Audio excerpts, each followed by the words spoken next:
El sobre llegó un martes por la mañana a mi cocina en Denver. Yo estaba revisando unos documentos de un cliente cuando escuché que algo caía por la ranura del correo. Era una carta certificada del despacho Hayes y Partners.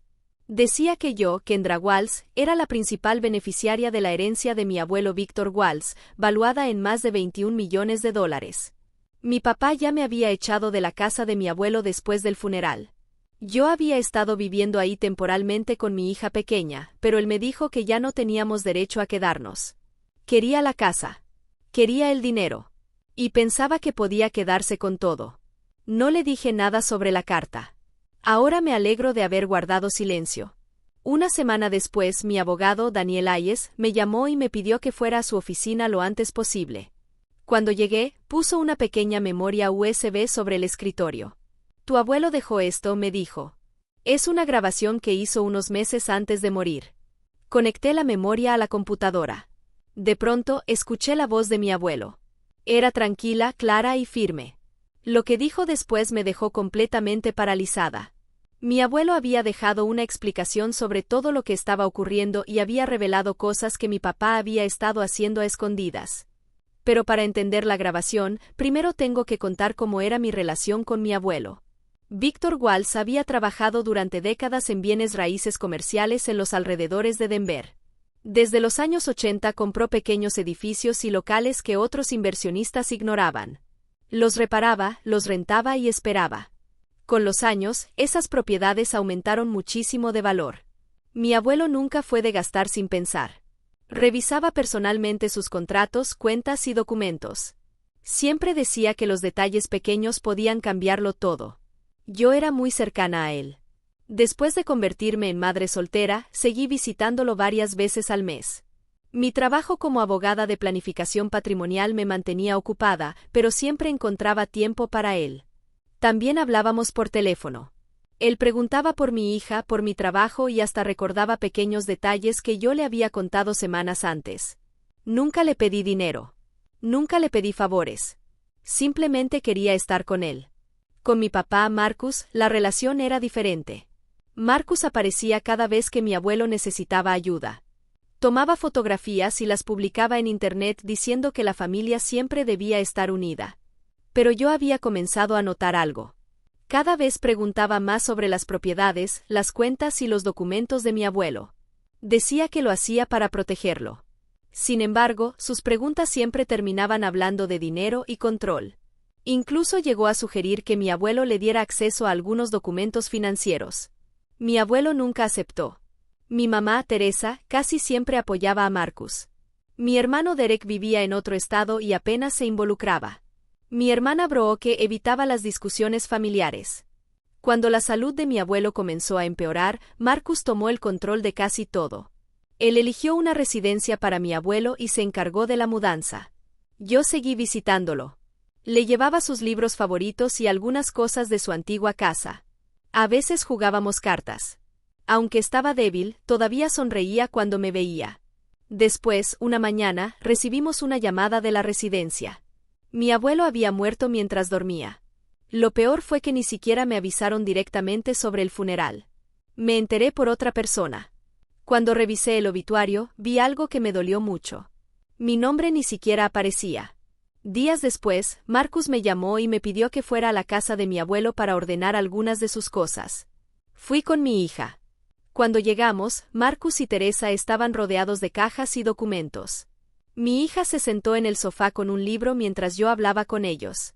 Marcus comenzó diciendo que la familia tenía que mantenerse unida. Después empezó a culparme. Dijo que yo no había estado presente durante los últimos meses de vida de mi abuelo. Le pregunté por qué habían omitido mi nombre del obituario. Marcus miró a mi mamá y dijo que simplemente habían querido mantenerlo sencillo. Pero después cambió el tema. Dijo que las decisiones importantes debían quedar en manos de quienes realmente habían cuidado a mi abuelo. Le pregunté qué quería decir con eso. Entonces fue directo. Tú y tu hija tienen que irse. No podía creer lo que estaba escuchando. Le pregunté si realmente estaba echándome de la casa de mi propio abuelo. Marcus respondió que sí. Ya no hay lugar para ustedes aquí mientras arreglamos todo. Tomé la mano de mi hija y salí sin discutir.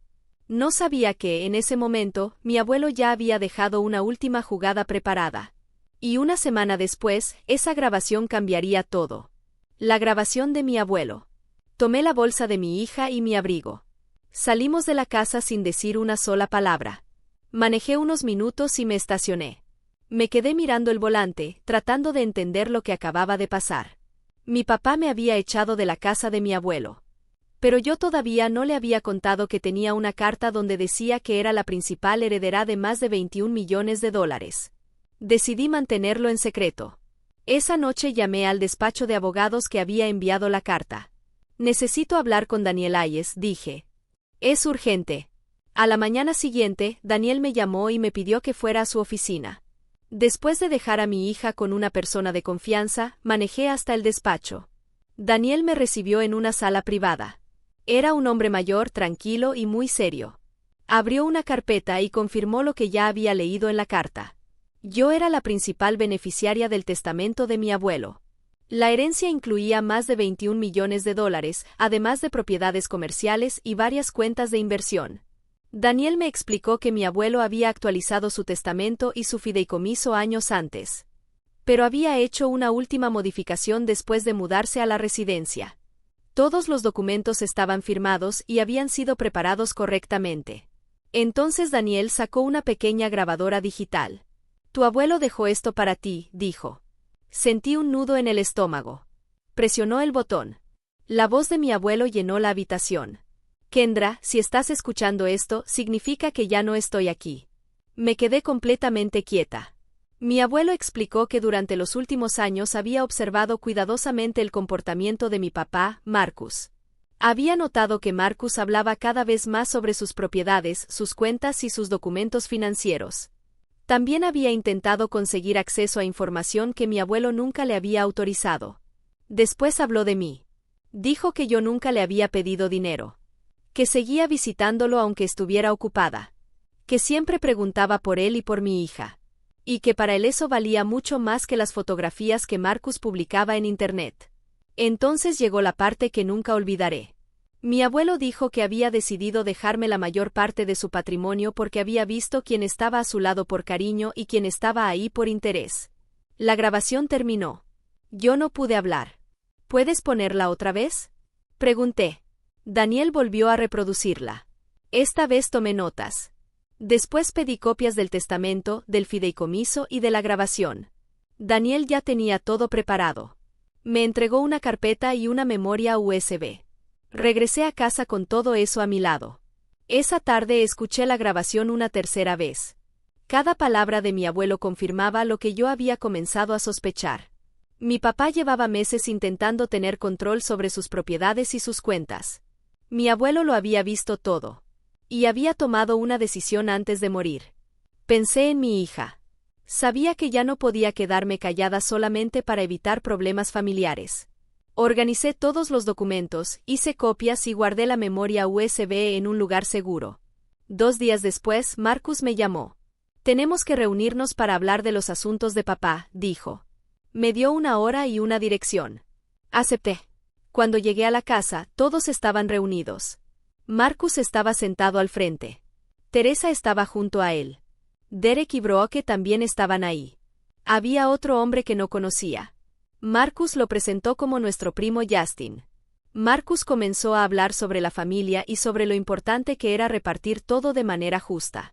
Dijo que él había cuidado de mi abuelo y que había hecho todo el trabajo durante sus últimos años. Después me miró. Escuché que recibiste documentos del abogado, dijo. Creo que todos tenemos derecho a saber qué dicen. Su tono parecía tranquilo, pero sus palabras eran una amenaza. Entonces Justin comenzó a hablar. Dijo que yo había estado callada durante años y que ahora aparecía porque había dinero de por medio. También hizo comentarios sobre las madres solteras y dijo que algunas personas siempre encontraban la manera de beneficiarse cuando había algo que ganar. Nadie respondió. Marcus siguió hablando de la familia y de la necesidad de presentar una posición unida ante el abogado. Yo permanecí en silencio. Tenía la carpeta sobre mis piernas. Dentro estaban el testamento, los documentos del fideicomiso y la prueba de todo lo que mi abuelo había decidido. Marcus volvió a preguntarme si tenía algo que decir. Hablaré cuando esté lista, respondí. Justin hizo otro comentario burlón. La tensión aumentó. Entonces llegó el momento. Miré a todos. Respiré profundamente. Abrí mi bolsa. Saqué la carpeta y la puse sobre la mesa. Marcus dejó de sonreír. Creo que ya es hora de que todos sepan la verdad, dije. Y puse la mano sobre la memoria USB que contenía la voz de mi abuelo. La verdad salió a la luz. Tengo algo que quiero mostrarles, dije. La habitación quedó en silencio. Abrí la carpeta y puse el testamento de mi abuelo sobre la mesa. Después saqué la memoria USB. ¿Puedo usar la computadora? Marcus asintió sin decir nada. Conecté la memoria y reproduje la grabación. La voz de mi abuelo volvió a llenar la habitación. Todos escucharon en silencio. Cuando terminó, Marcus se levantó furioso. Esa grabación no es real. Dijo. Mi papá estaba confundido durante sus últimos meses. Justin también comenzó a hablar. Dijo que era muy fácil fabricar una grabación convincente y que alguien seguramente había manipulado a mi abuelo. Pero entonces llegó mi tía Gail. Ella había escuchado parte de la discusión desde la entrada. Le pedí que escuchara la grabación. Cuando terminó, miró directamente a Marcus. Yo sé lo que pasó, dijo. Marcus se quedó callado. Mi tía explicó que Marcus había intentado conseguir un poder legal para controlar los asuntos de mi abuelo sin informar a los demás. Ella había visto los documentos y sabía que mi abuelo estaba preocupado por eso. Después me miró. Víctor siempre hablaba de ti. Decía que criaste a tu hija sola y que nunca le pediste dinero. Por eso confiaba en ti. Nadie dijo una palabra. Mi mamá se cubrió la boca. Derek y Brooke se miraron sorprendidos. Marcus volvió a sentarse. Yo guardé el testamento y la memoria USB. No voy a aceptar ninguna presión de la familia, dije. Si hay algún problema, que lo decida el tribunal. Tomé mi bolsa y salí. Al día siguiente llamé a Daniel Hayes. Quiero seguir adelante con todo lo necesario, le dije.